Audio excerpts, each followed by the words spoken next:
26 তারিখে কোটিপতি হয়ে যাবে বন্ধু তাই ভেবে 10 লাখ টাকা বাকি করেছে দোকানে দোকানে। এছাড়াও অগ্রিম 20 লাখ টাকা কিস্তি তুলে কিনেছে আইফোন এবং ব্র্যান্ড নিউ গাড়ি। সেই গাড়ি নিয়ে গত বছর যে প্রেমিকা তাকে বেকার বলে ছেড়ে চলে গেছে, সেই প্রেমিকার বাড়ির সামনে সেই গাড়ি নিয়ে পিপ পিপ করছে। এছাড়াও তার আত্মীয় স্বজন বন্ধু বান্ধব সবার সাথে সে অহংকার করে কথা বলছে, কেননা সে মনে করছে আগামী 26 তারিখ সে তো কোটিপতি হয়ে যাবে।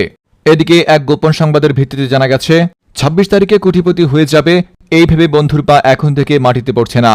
সে এখন থেকেই পা দিয়ে নয় হাত দিয়ে হাঁটছে। বন্ধুর এই 26 তারিখে কোটিপতি হয়ে যাওয়া নিয়ে বিস্তারিত দেখুন রিপোর্টার মুকেশ আম্বানির রিপোর্টে।